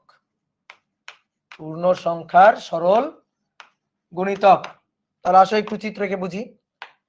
এটা নিউক্লিয়াস, নিউক্লিয়াসের চারপাশে অনুমোদিত স্থায়ী কক্ষপথ আছে, প্রথম, দ্বিতীয়, তৃতীয়। এই কক্ষপথগুলোতে ঘূর্ণনরত ইলেকট্রনের কৌণিক ভরবেগ L ইকুয়াল টু mvr। এটা হবে কি? এটা হবে h ডিভাইডেড বাই 2 পাই এর পূর্ণ সংখ্যার গুণিতক, অর্থাৎ সামনে একটা n। এই n কি হইতে পারে? n হচ্ছে পূর্ণ সংখ্যা, ভগ্নাংশ না। 1 2 3 dot dot dot dot dot dot, পূর্ণ সংখ্যা হইতে পারে। তো এগুলোকে বলা হচ্ছে মুখ্য কোয়ান্টাম সংখ্যা, কোয়ান্টাম নাম্বার। এগুলো হচ্ছে কোয়ান্টাম নাম্বার, এগুলা কোয়ান্টাম সংখ্যা, মুখ্য প্রিন্সিপাল কোয়ান্টাম নাম্বার, মুখ্য কোয়ান্টাম সংখ্যা। ঠিক আছে? আরো খুব সহজ ভাষায় বললে কক্ষপথের নম্বর, কক্ষপথ কততম সেটা, যে কততম কক্ষপথ। যদি প্রথম কক্ষপথের ইলেকট্রনের কৌণিক ভরবেগ হয় তাহলে n এর মান 1, কারণ প্রথম কক্ষপথের জন্য কোয়ান্টাম নাম্বার 1। যদি দ্বিতীয় কক্ষপথ হয় তাহলে দ্বিতীয় কক্ষপথ হলে n এর মান 2, কারণ দ্বিতীয় কক্ষপথের কোয়ান্টাম নাম্বার 2। ঠিক আছে? প্রিন্সিপাল কোয়ান্টাম নাম্বার আর কি। ঠিক আছে? তাহলে এইটা হচ্ছে সূত্র, L equal to mvr equal to nh divided by 2 pi. তাহলে দেখো বোর পরমাণু মডেলের এই যে কক্ষপথ মানে ভরবেগের যে স্বীকার্য, ভরবেগের যে প্রস্তাবনা, এইটা থেকে আমরা একটা ম্যাথমেটিক্যাল ইকুয়েশন পাই। ঠিক আছে? জানি তো এটা আমরা। নেক্সট, তারপরে 3 নম্বরটা, এটা হচ্ছে সবচেয়ে গুরুত্বপূর্ণ। রাদারফোর্ডের মানে যে সীমাবদ্ধতা, সেইটাকে সে দূর করে দিছে। তো 3 নম্বরটা হচ্ছে শক্তির শোষণ বা বিকিরণ সম্পর্কিত প্রস্তাব। শক্তির শোষণ বা বিকিরণ সম্পর্কিত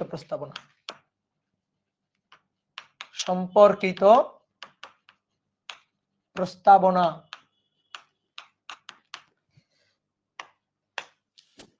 তাহলে ম্যাক্সওয়েলের তড়িৎচুম্বক তত্ত্ব অনুযায়ী ইলেকট্রনগুলো যখন ত্বরণ নিয়ে মুভ করবে, ত্বরণ নিয়ে গতিশীল থাকবে, ইলেকট্রনগুলো যখন ত্বরণ নিয়ে মুভ করবে তখন ক্রমাগত শক্তি বিকিরণ করে, তাহলে শক্তি বিকিরণ করলে তো নিচের স্তরে নেমে আসার কথা। তো এইভাবে কি হবে? একটা সময় নিউক্লিয়াসে পতিত হবে। এটাই ছিল হচ্ছে ওই যে রাদারফোর্ড পরমাণু মডেলের সীমাবদ্ধতা। তো এই সীমাবদ্ধতার ব্যাখ্যাটাই দিচ্ছে। এটা হচ্ছে ধরো নিউক্লিয়াস, এইটা একটা কক্ষপথ, অন্য কালি দেয়া কি,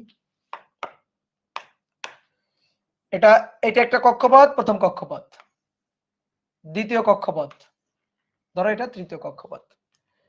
তো ধরো একটা ইলেকট্রন, যে ইলেকট্রনটা দ্বিতীয় কক্ষপথে আছে। তো এই যদি কোনোভাবে শক্তি শোষণ করে, কিভাবে শক্তি শোষণ করবে? ধরো কোনো ফোটন দিয়ে ওকে আঘাত করা হয়েছে, কোনো ফোটন মানে আলোর কণা আর কি, ফোটন। তো ফোটন দিয়ে আঘাত করা হয়েছে, ফোটনের শক্তি, দেখো ফোটন হচ্ছে আলোর কণা, যে ফোটনের শক্তি E ইকুয়াল টু এইচএফ, জানো তো মনে হয় অনেকে, E ইকুয়াল টু এইচএফ ফোটনের শক্তি, কেমিস্ট্রিতে পড়ছো। E ইকুয়াল টু হচ্ছে এইচ নিউ, এরকম নিউ, তাই না? তো সেই ইকুয়াল টু এইচ এফ আমরা এই নিউ টু দিয়ে লিখবো না, আমরা লিখবো এফ দিয়ে, কম্পাঙ্ক। তো একে যদি কোনোভাবে একটা ফোটন এসে আঘাত করে, এই যে ফোটন এসে আঘাত করে, তার ফোটনের শক্তি আছে, কত শক্তি? Equal to H F. তাহলে এই ইলেকট্রনটা কি করবে? ফোটনের শক্তিটাকে সে গেইন করে নিবে, শক্তিটাকে শুষে নিবে। এই কক্ষপথে যখন ছিল তখন কিন্তু তার অলরেডি শক্তি ছিল। ধরো এটা লোয়ার অরবিট, আমি ইএল বললাম, এনার্জি লোয়ার অরবিটের ইএল, ঠিক আছে? হ্যাঁ প্রধান হ্যাঁ ওই তো প্রধান কোয়ান্টাম সংখ্যা, ওটাকে আমরা মুখ্য বলছি আর কি, ওইটা প্রধান কোয়ান্টাম সংখ্যা মানে প্রিন্সিপাল কোয়ান্টাম নাম্বার। তাহলে এবার আসো, এই যে ইলেকট্রনটা এটা লোয়ার অরবিটে আছে, এর এনার্জি ইএল। এবার সে যখন এখান থেকে এই যে ফোটনের শক্তি এইচএফ এটা গেইন করে নিচ্ছে, তাহলে তার এনার্জি ইএল প্লাস এইচএফ। তাহলে শক্তি শোষণ করে তার শক্তি এখন বেশি, শক্তি শোষণ করে শক্তি এখন বেশি। এই অরবিটে যদি তার থাকতে হয় তাহলে তার শক্তি হতে হবে ইএল, কিন্তু তার শক্তি এখন ইএল নাই, ইএল প্লাস এইচএফ। তাহলে সে শক্তি শোষণ করে বড় লোক হয়ে গেছে। বড় লোক হয়ে গেলে কেউ আর কুড়ে ঘরে থাকে? সে তো তখন মনে করো যে দালান বিল্ডিং করে ফেলবে। তাহলে সে তখন লাফ দিয়ে উপরের স্তরে চলে যাবে। সে লাফ দিয়ে কি করবে? উপরের স্তরে চলে যাবে। উপরের যে অরবিটটা আছে আপার অরবিট, সে আপার অরবিটে চলে যাবে। লাফ দিয়ে সে আপার অরবিটে চলে যাবে, এই যে লাফ দিয়ে আপার অরবিটে চলে আসবে। এই আপার অরবিটে এটার এনার্জি হচ্ছে ই ইউ, আপার অরবিটের এনার্জি। মনে করো সাপোজ জাস্ট সহজ কথা, ধরো এটা হচ্ছে নিচতলা, নিচতলায় থাকতে গেলে ধরো একটা বিল্ডিং এর নিচতলা, নিচতলায় থাকতে গেলে ভাড়া লাগে 2000 টাকা। আর দোতলা, দোতলা একটু মনে করো ভালো, নিচতলা একটু স্যাঁতসেঁতে পরিবেশ, দোতলা একটু ভালো হাওয়া বাতাস আসে। দোতলায় থাকতে গেলে ভাড়া লাগে হচ্ছে 4000 টাকা, ঠিক আছে? তো কেউ মনে করো নিচতলাতে ছিল, একটা ইলেকট্রন নিচতলাতে ছিল, গরিব ইলেকট্রন নিচতলাতে ছিল, তাকে তুমি মনে করো যে সে কোনোভাবে শক্তি গেইন করছে, টাকা পয়সা গেইন করছে, কষ্ট করে উপার্জন করছে 2000 টাকা। তাহলে সে তো এখন বড় লোক, তার কাছে তো এখন 4000 টাকা, সে তো আর নিচে থাকবে না, তাড়াতাড়ি সে লাফ দিয়ে উপরে চলে যাবে, বুঝছো? লাফ দিয়ে উপরে চলে যাবে। কিন্তু একটা কথা আছে, কি কথা? ধরো ধরো নিচের তলাতে আছে, নিচের ফ্লোরে আছে, তো তার ভাড়া হচ্ছে মানে 2000 টাকা দিতে হয়। এখন কোনোভাবে সে মনে করে সে 500 টাকা গেইন করলো, ঠিক আছে? 500 টাকা গেইন করলো, তাহলে 500 টাকা গেইন করলে তার এখন টাকা হইলো কত? 2500 টাকা, 2500 টাকা। তো এটা নিয়ে সে কি দোতলায় যাইতে পারবে? দোতলায় থাকতে গেলে 4000 টাকা দিয়ে থাকতে হয়। তাহলে সে কিন্তু দোতলায় আর 4000 টাকা দিয়ে সে থাকতে পারবে না, ওই রুম কিন্তু তার ভাড়া হবে না, তাই না? তাহলে তার কাছে আছে কত এখন? 2500 টাকা। তাহলে সে কোথায় থাকবে? নিচতলা আর দোতলার মাঝামাঝি। এবার তুমি বলো নিচতলা দোতলার মাঝামাঝি সিঁড়ি, সিঁড়িতে থাকা যায়? সিঁড়িতে থাকা সম্ভব? সিঁড়িতে থাকা যাবে না, কারণ সিঁড়িতে কোনো স্থায়ী কক্ষপথ নেই। কক্ষপথ হয় নিচতলায় নয়তো দোতলায়, ঠিক আছে? দোতলা নিচতলার মাঝখানে কিছু নাই। তাহলে এই কারণে মাঝখানে সে থাকতে পারবে না। সে তাহলে কি করবে? এই 500 নিবে না, সে নিচতলাতেই থাকবে, সে 500 আর নিবে না। কথাটা বুঝছো? তাহলে এই যে লোয়ার অরবিটের এনার্জি ইএল, আপার অরবিটের এনার্জি ইইউ, এর মাঝখানে তো কোনো অরবিট নেই। তাহলে আপার অরবিটে ঢোকার জন্য যতটুকু এনার্জি দরকার সেই কিন্তু এই ফোটনের কাছ থেকে ঠিক ততটুকু এনার্জি গেইন করবে। মানে যে ফোটনকে আঘাত করছি সেই ফোটন যদি তাকে ওইটুকু শক্তি সাপ্লাই দিতে সক্ষম হয় তখনই সে লাফ দিয়ে উপরের স্তরে যাবে, অন্যথায় কিন্তু যাবে না। এবার উপরের স্তরে থাকলে কি হবে? ধরো উপরের স্তরে আছে, কোনোভাবে সে কি করলো? এবার একটা ফোটন সে রিলিজ করলো। ধরো এখানে আছে, উপরের স্তরে আছে, তাহলে ফোটন সে রিলিজ করলো। অর্থাৎ ফোটন রিলিজ করা মানে কি? ই ইকুয়াল টু এইচ এফ পরিমাণ শক্তি সে ছেড়ে দিল। এই যে ই ইকুয়াল টু এইচ এফ, এই পরিমাণ শক্তি সে ছেড়ে দিল। তাহলে যতটুকু গেইন করে উপরের স্তরে আসছিল ঠিক ততটুকু শক্তি সে ছেড়ে দিল। তাহলে ছেড়ে দিয়ে সে তখন কি করবে? লাফ দিয়ে আবার নিচের স্তরে চলে যাবে, লাফ দিয়ে আবার নিচের স্তরে চলে যাবে। কথা কি বুঝছো? লাফ দিয়ে নিচের স্তরে চলে যাবে। তাহলে এইভাবে দেখো, শক্তি গেইন করে লাফ দিয়ে উপরের স্তরে, শক্তি বিকিরণ করে বা বর্জন করে, শক্তি রিলিজ করে সে আবার লাফ দিয়ে নিচের স্তরে চলে আসতেছে। তাহলে আমি কি এই কথাটা বলতে পারি এই শোষিত বা বিকিরিত শক্তি, শোষিত অথবা বিকিরিত যে শক্তির পরিমাণটা, বিকিরিত শক্তি, এই শোষিত বা বিকিরিত শক্তির পরিমাণটা কত? শোষিত বা বিকিরিত শক্তির পরিমাণ হচ্ছে এই নিচতলা আর দোতলা, এই দুই তলার যে ভাড়া বৈষম্য, ভাড়ার যে পার্থক্য, সেটাই হচ্ছে শোষিত, সেটাই হচ্ছে শোষিত বা বিকিরিত শক্তি। কি কথা বুঝছো? ধরো দোতলায় ছিল, 4000 টাকা দিয়ে ভাড়া থাকতো, হঠাৎ করে মনে করো গরিব হয়ে গেছে, 2000 টাকা মনে করো যে সে হারাই ফেলছে, রিলিজ করে ফেলছে। তাহলে দোতলায় তো আর মালিক তারে থাকতে দিবে না, তখন আবার তারে নিচতলায় পাঠাই দিবে। তাহলে এই যে নিচতলায় এবং দোতলায় এই যে যাওয়া আসা করতে তার যতটুকু মানে নিচতলা থেকে উপরতলা যাইতে, উপরতলা থেকে নিচতলায় নামতে যতটুকু টাকা পয়সা তার হারাইতে হয় বা শোষণ করতে হয়, সেই টাকা পয়সার পরিমাণটা হচ্ছে এই দুই তলার ভাড়া বৈষম্য। কি কথা বুঝছো? রনি বলছে কয়েকদিনের বড় লোক। হ্যাঁ, কয়েকদিনের বড় লোক। লাভ দিয়ে উপরের স্তরে গেছিল, আবার যখন শক্তি শোষণ করে লাভ দিয়ে আবার নিচের স্তরে ফেরত আসছে, তার মানে ও কয়েকদিনের জন্য বড় লোক হয়েছিল আর কি। তাহলে এই যে শোষিত বা বিকিরিত শক্তির পরিমাণটা ই, ঠিক আছে, এই ই এটা হচ্ছে এই দুই কক্ষপথের লোয়ার অরবিট এবং আপার অরবিটের শক্তির ডিফারেন্স, শক্তির তারতম্য। ঠিক আছে, তো শক্তির তারতম্য বোঝানোর জন্য সরাসরি মাইনাস চিহ্ন না দিয়ে একটু এই যে পার্থক্য চিহ্ন, ঢেউ, একটা পার্থক্য চিহ্ন দিয়ে দাও, তাহলে কোনটা বড় কোনটা ছোট ওটা ম্যাটার করে না। আমরা সবসময় শক্তির ডিফারেন্সটা নিব। অনেক সময় দেখবো অনেকে হিসাব নিকাশ করতে গিয়ে এখানে মাইনাস নিয়ে আসবে, আমরা ভাই কখনো মাইনাস আনবো না। আমরা সবসময় শক্তির পার্থক্যটা নিয়ে কাজ করব। শোষিত শক্তি কত, এত, বিকিরিত শক্তি কত, এত। তো আমরা শোষিত শক্তি বা বিকিরিত শক্তির জাস্ট পরিমাণটা বলবো, মাইনাস বা প্লাস সামথিং না। ঠিক আছে, জাস্ট মাইনাস মানে জাস্ট মানটুকু বলবো, কোনো মাইনাস প্লাস না। ভাইয়া শক্তি কোথা থেকে শোষণ করে? ওই যে ফোটনের শক্তি শোষণ করে। এই যে ফোটন গিয়ে যখন আঘাত করবে, যে গিয়ে আঘাত করলো তার কাছ থেকে শক্তি শুষে নিবে। ওই ফোটনের যে শক্তি ছিল কত, ইকুয়াল টু এইচ এফ, ওই ফোটনের কাছ থেকে একটা শক্তি শুষে নেয়। শক্তি সংরক্ষণশীল, তার একটা মনে করো যে শক্তি সংরক্ষণশীলতা, এই যে বোর পরমাণু মডেলের এই 3 নম্বর যে স্বীকার্য, সেটা আসলে শক্তির সংরক্ষণশীলতা ব্যাখ্যা করে। শক্তির তো সৃষ্টি বা ধ্বংস নেই, আকাশ থেকে তো শক্তি পড়তে পারবে না, তাই না? তো শক্তি আসবে কোত্থেকে, শক্তির মানটা আসবে কোত্থেকে, এই শোষিত বা বিকৃত শক্তিটা আসবে কোত্থেকে? এই শোষিত বা বিকৃত শক্তিটা আসবে হচ্ছে ফোটন থেকে। তাহলে সে ফোটন রিলিজ করলে ওই রিলিজকৃত ফোটনের যে এনার্জি, সেই শক্তিটাই সে রিলিজ করবে। আর যখন সে শক্তি গেইন করবে, ইলেকট্রন যখন শক্তি গেইন করবে, তখন যে ফোটনটা গিয়ে তাকে হিট করতেছে তার যে শক্তিটা সেটাই সে গেইন করবে। বুঝছো আমার কথা? তাহলে E equal to U minus EL, এই ইটাই হচ্ছে এইচএফ। এইচএফ এটা equal to U minus EL. বুঝতে পারছো? বুঝতে কি পারছো বলো? এই হচ্ছে আমাদের কথাবার্তা। ভাইয়া ফোটন ছাড়া কি অন্য কিছু থেকে শক্তি কি নিতে পারবে? ফোটন ছাড়া অন্য কিছু থেকে শক্তি নিতে পারবে কিনা? ফোটন ছাড়া অন্য কিছু থেকে শক্তি নিতে পারবে কিনা, এইটা না আমি শিওর হয়ে বলতে পারতেছি না, এটা আমি শিওরলি বলতে পারতেছি না। তবে ম্যাক্সিমাম সময় সে যে শক্তিটা রিলিজ করে সেটা শোষিত বা বিকিরিত শক্তিটা তো ফোটনই হবে। ঠিক আছে, শোষিত বা বিকিরিত শক্তি এটা তো ফোটনের শক্তি হবে, ফোটনই হবে, ফোটন ছাড়া মেবি কিছু হয় না।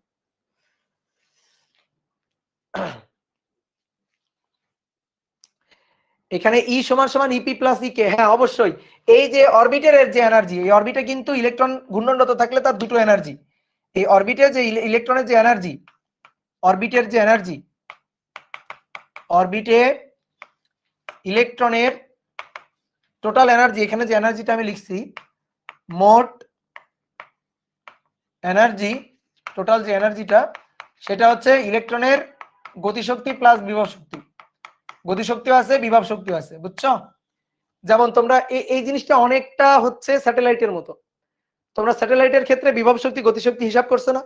যেমন ধরো এটা হচ্ছে পৃথিবী, পৃথিবীর ভর কত, বড় হাতের এম, আর এই একটা কৃত্রিম উপগ্রহ বঙ্গবন্ধু স্যাটেলাইট যার ভর ছোট হাতের এম। কত দূরত্ব আছে পৃথিবীর কেন্দ্র থেকে? ধরো আর প্লাস এইচ দূরত্বে আছে, পৃথিবীর ব্যাসার্ধ আর ভূপৃষ্ঠ থেকে দূরত্ব এইচ। তাহলে তার বিভব শক্তি কত মনে আছে? বিভব শক্তি হচ্ছে minus G M M divided by R plus H, মানে বিভবের সাথে ভর গুণ দিলে হয় বিভব শক্তি। তাহলে পৃথিবীর বিভব minus G M divided by R plus H into আবার এম, এটা হচ্ছে বিভব শক্তি। আর গতিশক্তি কি মনে পড়ে? গতিশক্তি স্যাটেলাইটের গতিশক্তি হাফ এম ভি স্কয়ার। তারপরে দেখো স্যাটেলাইটের বেগের সূত্র half M V square, V equal to root over G M divided by R plus H, মনে পড়া উচিত। দেখো এটা বর্গ করলে কি চলে আসে? জি বড় হাতের এম ছোট হাতের M divided by 2 R plus H, হুবহু সেম জিনিস। ঠিক আছে, শুধু এই মানে হিসাব নিকাশ হুবহু সেম জিনিস। এবার এই দুইটা যোগ করে দিলে মোট শক্তি পাওয়া যাবে। এখানেও তাই করব, সেম জিনিস করব, হিসাব নিকাশ সেরকমই হবে। বুঝতে পারছো? হিসাব নিকাশ আলাদা কিছু হবে না, হিসাব নিকাশ একই রকমই হবে। তো পরের দিন শোনো, আজকে বেশি পড়াবো না, আজকে একটু কম পড়াবো, আজকে থিওরিটিক্যাল কথাবার্তাটুকু পড়াবো এই পর্যন্তই। নেক্সট দিন থেকে আমরা থিওরির আলোচনা শুরু করব। ঠিক আছে, একেবারে ম্যাথমেটিক্যাল ডেরিভেশন আলোচনা শুরু করব। তাহলে নেক্সট দিন আমরা কি করব শোনো, যে পরমাণুর এনতম কক্ষপথের এই ঘূর্ণনত ইলেকট্রনের এনতম কক্ষপথের ব্যাসার্ধ, বেগ, গতিশক্তি, বিভব শক্তি, বড় বড় অনেকগুলো সূত্র আনবো। সেই সূত্রগুলো শর্টকাটে মনে রাখার টেকনিক শিখবো এবং এই সূত্রগুলো দিয়ে পরের দিন ম্যাথ প্রবলেম সলভ করব। ঠিক আছে, আজকে শুরু করলাম না, তার কারণ হচ্ছে আজকে শুরু করলে এই টপিক শেষ করতে অনেক সময় লেগে যাবে। তো প্রথম ক্লাস এই কারণে শুরু করলাম না আজকে। আমি অবশ্য ভেবে নিয়েছিলাম যে শুরু করব, কিন্তু এখন সময় দেখতেছি অনেক হয়ে গেল। তো ওই টপিকটা শুরু করলে শেষ করতে হবে, যেটার জন্য অনেক সময় লাগবে। তো আজকে প্রথম ক্লাস, তোমরা একটু রিল্যাক্সে থাকো। ঠিক আছে, নেক্সট ক্লাস থেকে কিন্তু আমরা মূল আলোচনা শুরু করব। আজকের যে আলোচনা করলাম এগুলা মোটামুটি মানে কিছুই না বলতে পারো, বুঝলা, এগুলো আসলে কিছুই না। ফোটনটা কি? ফোটনটা হচ্ছে ভাইয়া আলোর কণা। বোরিং ক্লাস ছিল, হ্যাঁ বোরিং ক্লাস, থিওরি ক্লাস তো বোরিং ক্লাসই হবে। ঠিক আছে, মোতাসিম, কেমিস্ট্রি বোরিং, সহজ কথা, কেমিস্ট্রি কি বোরিং। আর্কাইভ দিয়েছেন ভাই, আর্কাইভটা আমার তো এই অধ্যায়ের আর্কাইভ নেই। আমি কি তোমাদের এই ক্লাস আগে নিয়েছি বলো? এই তো প্রথম নিচ্ছি, অনলাইনে তো এই ক্লাস প্রথম নিচ্ছি। ঠিক আছে, ফোটন হচ্ছে আলোর কণা, ফোটন আলোর কণা, আলোর ক্ষুদ্র কণাকে বলা হয় ফোটন, কোয়ান্টাম তত্ত্ব অনুযায়ী।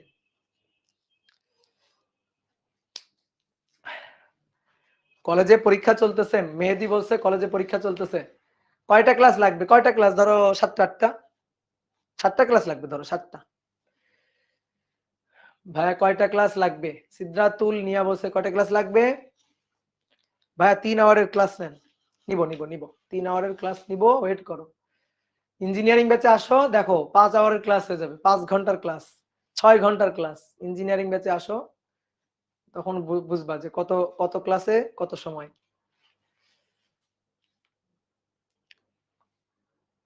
ভাই আপনার অফলাইন ব্যাচে সেকেন্ড পার্ট পড়ানো শুরু, কি লিখছো? শুরু হয়েছে? শুরু হবে এই 5 বা 7 তারিখ থেকে শুরু হবে।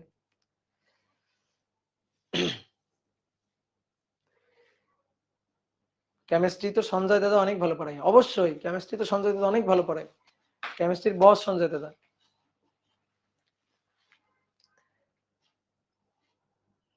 ইঞ্জিনিয়ারিং পড়লে কি ভার্সিটি হয়ে যায়? হ্যাঁ, ইঞ্জিনিয়ারিং এর প্রিপারেশন নিলে মোটামুটি ভার্সিটির জন্য হ্যাঁ হয়ে যায়, বুঝছো।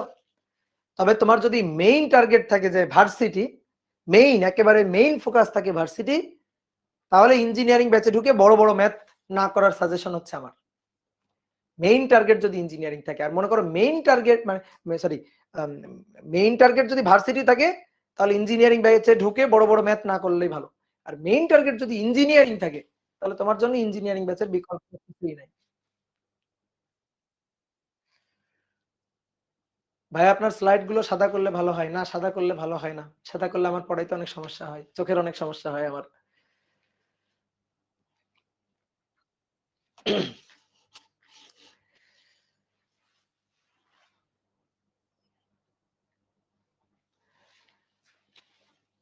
এরপর কোন চ্যাপ্টার ধরবেন ভাইয়া? এরপর দেখি তোমাদের অপর ভাই আমাকে যে চ্যাপ্টার পড়াইতে বলবে আমি সেই চ্যাপ্টার ধরবো। দেখি এবার একটু ওয়েব অ্যাপে আসি, তাহলে ফেসবুকে বিদায় দিয়ে ওয়েব অ্যাপে আসি একটু। টাটা ফেসবুকবাসী, টাটা। এই সাইকেলে আপনি কোন কোন চ্যাপ্টার নেবেন? এই সাইকেলে আমি চ্যাপ্টার নিব হচ্ছে নিউক্লিয়ার ফিজিক্স, যেটা সহজ। ঠিক আছে, অপরকে আমি বলছি এই চ্যাপ্টারটা সহজ, এই চ্যাপ্টারটা আমাকে দাও। আবার আমাকে ভৌত আলোক বিজ্ঞান দিতে চাইছিল মেবি, আমি বলছি না এই চ্যাপ্টারটা আমাকে দাও, এই চ্যাপ্টারটা সহজ।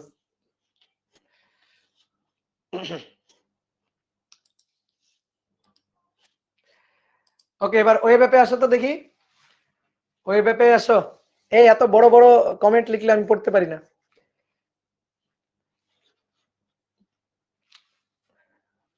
এত বড় বড় কমেন্ট লিখলে আমি পড়তে পারি না।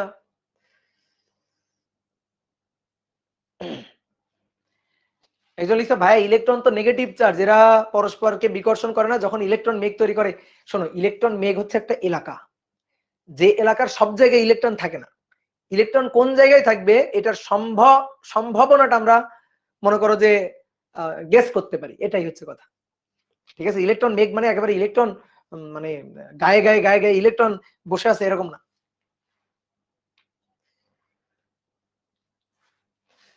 ভাইয়া বলতে পারেন এটা আপনার কাছে আমাদের আবদার, সাইকেল পাশে আমাদের সব ফ্রেন্ডই আপনার কাছে আধুনিক পদার্থবিজ্ঞানের সূচনা চ্যাপ্টারটি পড়তে। এই আধুনিক পদার্থবিজ্ঞানের সূচনা আমি পাই না, আধুনিক পদার্থবিজ্ঞানের সূচনা অপার অনেক ভালো পড়াইতে পারে। ঠিক আছে, আধুনিক পদার্থবিজ্ঞানের সূচনা এটা পড়ানোর জন্য অ্যানিমেশন দরকার হয়। আমি তো আমার পড়ানোর সিস্টেমটা কি? আমার পড়ানোর সিস্টেমটা হচ্ছে লিখে লিখে পড়ানো। লিখে লিখে পড়ানো, ঠিক আছে? কিন্তু আধুনিক পদার্থবিজ্ঞানে ধরো অনেক অ্যানিমেশন দেখানো টেখানো লাগে, তো ওই জিনিসগুলা তোমাদের অপার ভাইয়া ভালো পারে। তবে আমি তোমাদের সেমিকন্ডাক্টর পড়াবো, যাও।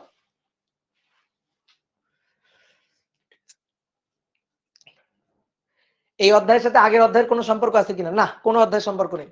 এই অধ্যায় এই অধ্যায়।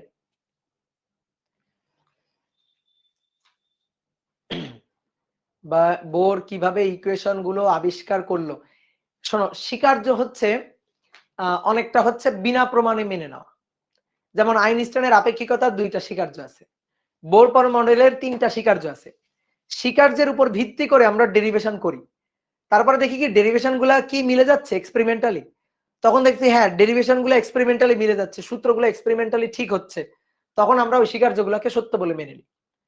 স্বীকার্য দেখবা ওই যে প্রথম অধ্যায়ে পড়ছো না, নীতি, স্বীকার্য, তত্ত্ব, সূত্র পড়ছো না? তো এখানে দেখবা স্বীকার্যের ডেফিনেশনটা লেখা আছে হচ্ছে এটা, স্বীকার্য হচ্ছে বিনা প্রমাণে যে জিনিসগুলো আমরা মেনে নিই সেটাই হচ্ছে স্বীকার্য। হ্যাঁ,